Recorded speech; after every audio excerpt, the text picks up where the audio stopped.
This is a story about a man named Arthur, who is in charge of Pearson Pharmaceuticals. He's in trouble because the new medicine from his company has sadly caused the deaths of 268 people. During the trial, it's argued that Arthur lied in a report to get the drug approved, knowing it was dangerous. The Food Administration Department didn't find any problems with the official reports. While everyone is looking for Arthur, he's having fun with his younger girlfriend, Emily.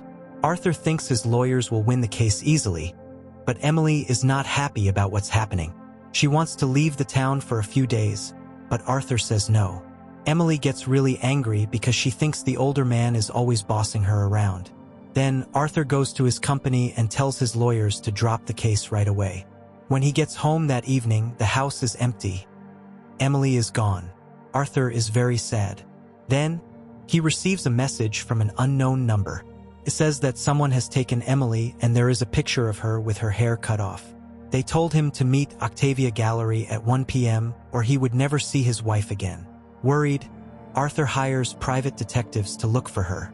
After hearing everything, the investigators tell Arthur that he should get the FBI and the police involved, but he doesn't listen. He chooses to go to the meeting spot by himself. The investigators promise him that they will keep an eye from far away and catch the kidnapper as soon as Emily is safe. Arthur agrees, collects the money, and goes to the art gallery to make the deal. While he is waiting for the kidnapper and looking at a painting, another man comes over and begins to talk about a deal. Arthur, angry, hits the man hard, only to discover that the man is just the owner of the art gallery trying to sell the painting.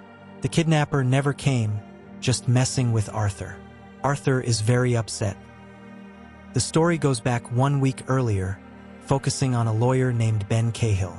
He is upset because his wife, Charlotte, doesn't spend enough time with him, which is making their close relationship difficult. Ben's friend, not his sister, suggests that even though he is the best lawyer at the firm, he should take a break for a few days to fix his relationship with Charlotte. Ben ignores this advice. He understands that Charlotte is purposefully working extra nursing shifts to stay away from him. Feeling down, he goes back to work and gets a friend request from his ex-girlfriend, Emily, which he quickly accepts. When Ben's friend hears about this, he tells Ben to be careful since Emily is unpredictable and he should avoid her. He warns that she might have reached out to him because he's married and could cause problems in his marriage. Ben doesn't pay attention to the warning and heads right to see Emily. She is glad to see him after 10 years, and they talk about their lives change. Ben talks about his marriage, which makes Emily feel jealous because her boyfriend is old and doesn't meet her needs. Ben notices that Emily is not happy with her boyfriend and asks her about him. Emily says her new boyfriend is Arthur Denning, the boss of Pearson Pharmaceuticals, but she wants to end the relationship because he keeps putting pressure on her. She asked him to go to her house because she had something important to tell him. As they were going, Emily tells them that he gave a fake clinical report to sell his drug. She also has the real clinical report, which has information that could ruin Arthur. Ben is very interested right away. He goes to Emily's apartment, where she saves all the information onto a USB drive and hands it to him. Ben understands that if he uses this information, Arthur will see that it was taken from Emily's system, which might put them both at risk. Emily isn't concerned about the dangers. She knows that if Ben finds the real information, he can take legal action against Arthur, which will keep Arthur very busy. This distraction would help her leave the country safely. But Ben begins to feel unsure. Seeing this, Emily charms him, and they begin a deep romantic relationship. She is just making sure she has another way to be free. The next day, Ben asks his boss, Charles, for permission to sue Arthur Denning. Charles tells him not to worry about being with Arthur because Arthur is too rich. Even if they won the case, Arthur would get back at Ben and cause him trouble. Ben responds by saying he has strong proof that can ruin Arthur.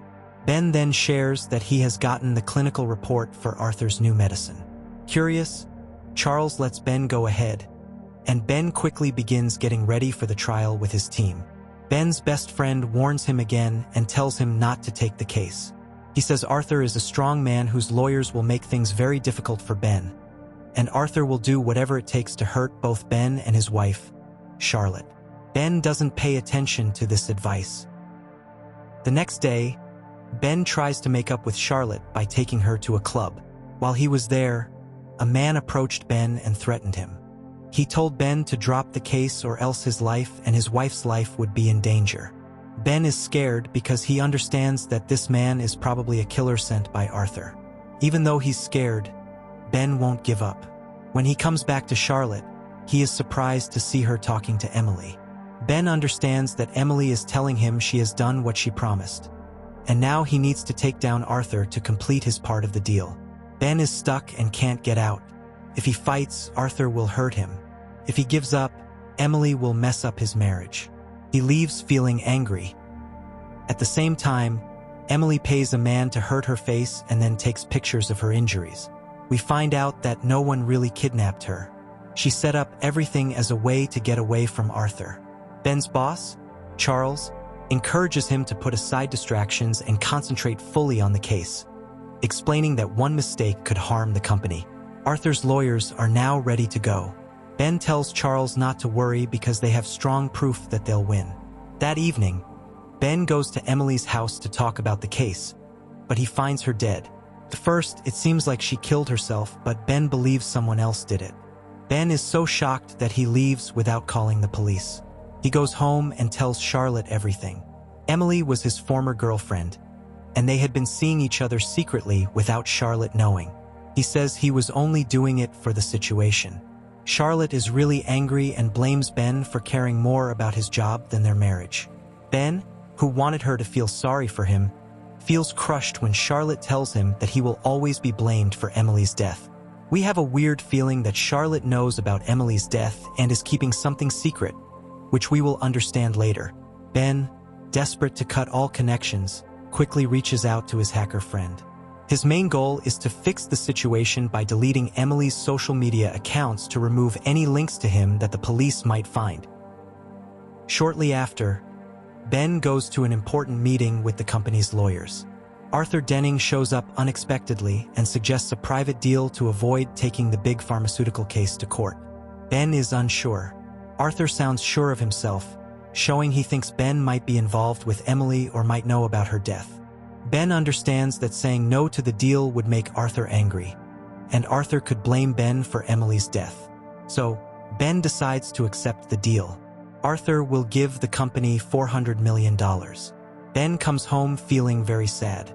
He is heartbroken to see Emily's body on his bed, and the room is in disarray.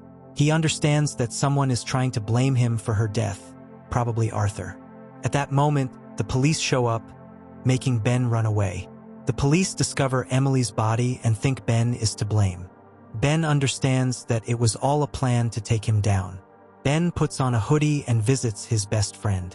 His friend gets upset and reminds Ben that he told him to stay away from Emily and Arthur.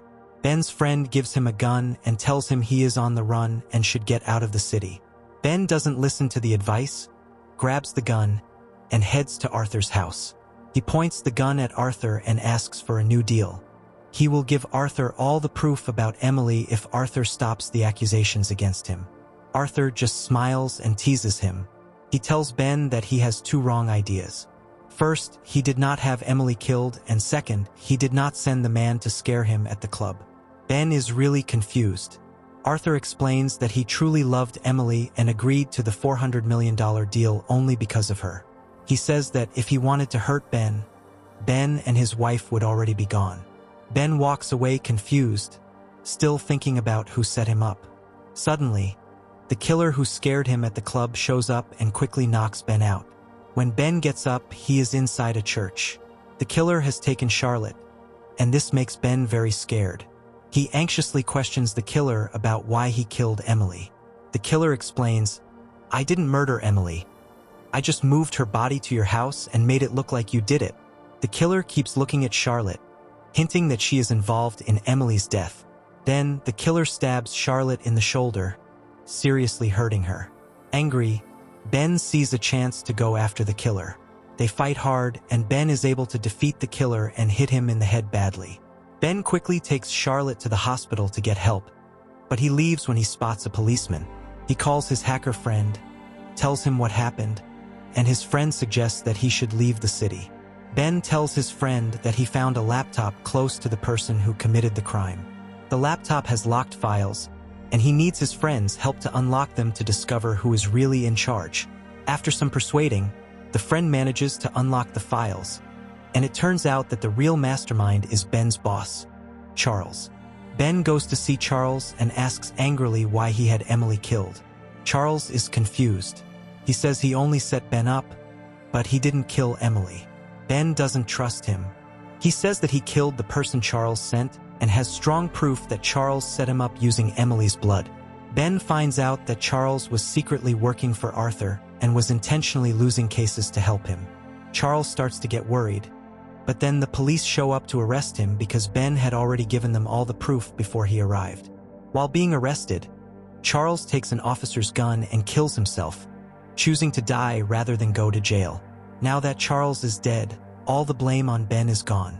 He starts making plans to leave for a new city, hoping to forget the bad things that happened. As he is packing, he smells a familiar scent on Charlotte's clothes, Emily's special perfume. Ben is filled with doubt. He asks Charlotte why her clothes smell like his late partner. Charlotte, completely calm, shares the heartbreaking truth. She learned about Ben's relationship with Emily on the first day. She approached Emily, who was very drunk. During the argument, Charlotte says she pushed Emily, which made her lose her balance and hit her head in a way that caused her to die. Charlotte, even though she is a nurse, says she watched Emily die instead of helping because she was scared of getting accused of trying to kill her. After that, she carefully arranged everything to make it look like a suicide so that no one would think she was involved. Ben is very upset by the planned harshness of what she admitted. Even after losing so much, he decides to forgive Charlotte. He chooses not to ruin his marriage over a woman who is already gone. The movie ends on a tense note, with Ben and Charlotte connected by a secret and some terrible actions. The movie ends here. Please, my family, don't forget to like the video and subscribe to the channel. Thank you.